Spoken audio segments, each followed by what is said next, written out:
Já de volta com o Estúdio Sat, nós estamos recebendo hoje aqui no programa o Dr. Gilberto de Paula, ele que é nutrólogo. Estamos falando sobre um assunto bem importante, que são os distúrbios ou transtornos alimentares. Hoje, a nossa juventude, infelizmente, está sendo muito influenciada por tudo que vê, ou algo que vê na internet, nas mídias, na mídia televisiva também. Porque hoje o padrão de beleza é que às vezes para certas pessoas é inatingível, mas aquela pessoa quer alcançar o padrão de beleza, Gisele Bündchen e tal, só que o seu corpo, sua estrutura não funciona para aquilo.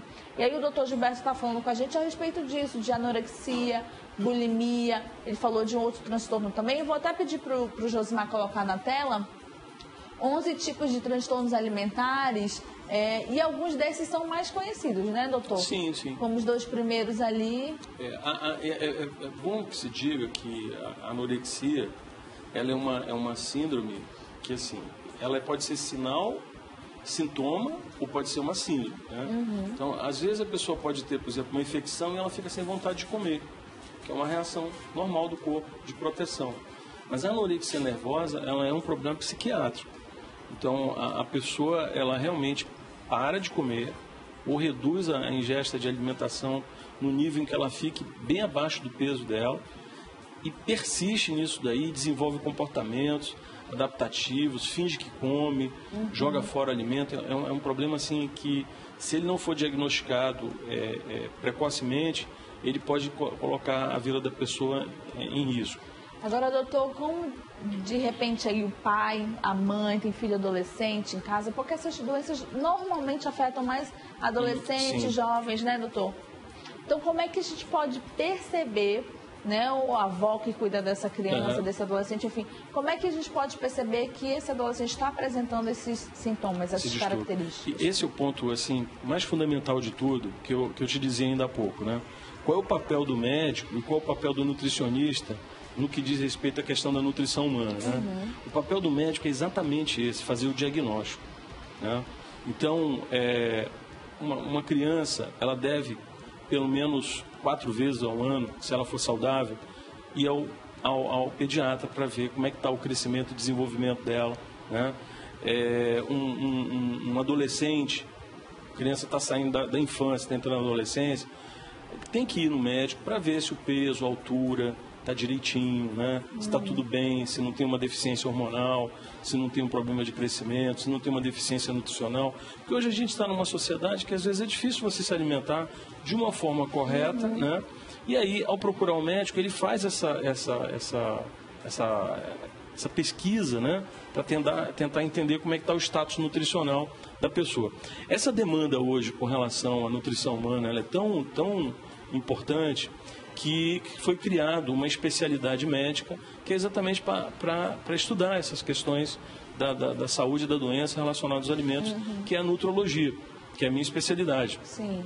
Então, no Brasil, tem uma associação médica, né, de especialistas, chamada Associação Brasileira de Nutrologia, onde ela tem as linhas, os guias nutricionais, o que a gente deve considerar como saúde e doença.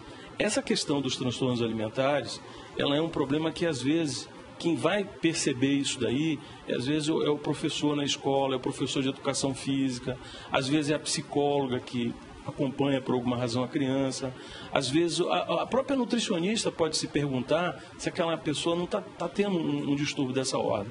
E aí é que entra a figura do médico, seja ele nutrólogo, seja ele clínico geral, seja ele psiquiatra, no sentido de fazer um diagnóstico. Então o papel do médico, né, na questão dos transtornos alimentares é fazer o diagnóstico. E o do nutricionista tem um papel assim muito importante nisso daí, Paulo, é tentar adequar a prescrição nutricional para o paciente dentro da característica da pessoa, cultural, desejos, aversões, intolerâncias, sensibilidades, né? A rotina de vida, a logística da pessoa, né? Então, às vezes, a pessoa mora num local, estuda do outro lado da cidade, né? O pai tem que pegar, e às vezes, como é que fica os lanches intermediários? É fazer o planejamento estratégico disso daí. Doutor, e o senhor diria que as causas disso tudo, desses transtornos e tudo, vêm de fora para dentro, ou pode surgir ali internamente na pessoa algum trauma sofrido na infância e tudo? Olha, veja bem, essa questão dos transtornos alimentares, ela está dentro de uma área que a gente chama multidisciplinar, né?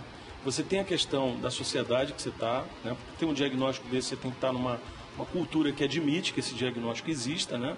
Que estabeleceu que ele existe. O que causa isso daí, né? Isso daí pode ser causado tanto pela questão psicossocial, né? A história da pessoa, né? Aquilo que eu te falei ainda há pouco. O primeiro contato que você tem com o alimento é o seio da sua mãe, né? Então, o alimento ele é vinculado à questão afetiva, né? Então, da mesma forma que você vê o alimento com um afeto, né? Dependendo de como é que está a tua vida afetiva, isso daí vai ter... o teu cérebro vai interpretar isso de uma maneira positiva ou negativa, enfim. Então, existe essa questão psicológica, existe também a questão genética, porque hoje existe uma ciência chamada epigenética, que fala que é como se nós fôssemos teclados de um piano. O teclado do piano é igual em todos os pianos, mas a forma como você toca vai gerar uma música diferente, né? Então, o nosso DNA, a gente compartilha alguns genes, mas a expressão desses genes vai depender de fatores ambientais, né? Poluentes ambientais, alimentos, né? Coisas que são adicionadas aos alimentos. Então, o que acontece? Esses transtornos alimentares, eles são resultado de um pool de fatores que vão ambientais, desde a questão psicológica, a questão familiar, como o indivíduo vive, a sociedade que ele está inserido, o tipo de alimento que ele come, se esse alimento é processado, industrializado, o efeito que esse alimento vai ter no organismo dele. Existem alimentos que alteram a flora intestinal. A flora intestinal, ela acaba produzindo o que a gente chama de neurotransmissores. Então, dependendo da flora intestinal, como está a flora intestinal do indivíduo, ele vai ter alteração de neurotransmissores que vão alterar o comportamento deles. Nossa, a flora intestinal. Hoje, para você ter ideia, as duas mais desenvolvidas nações do mundo, Estados Unidos e a Inglaterra, cada uma dessas nações está gastando $1 bilhão, cada uma delas, então, só em pesquisar as bactérias intestinais, pelo efeito que o tipo de flora, o balanço de flora, tem na expressão genética, nas doenças, na saúde. Em especial, existe uma relação hoje entre essa flora intestinal e a questão do cérebro, das emoções. Nossa, ou seja, gente, o cérebro está conectado com o intestino.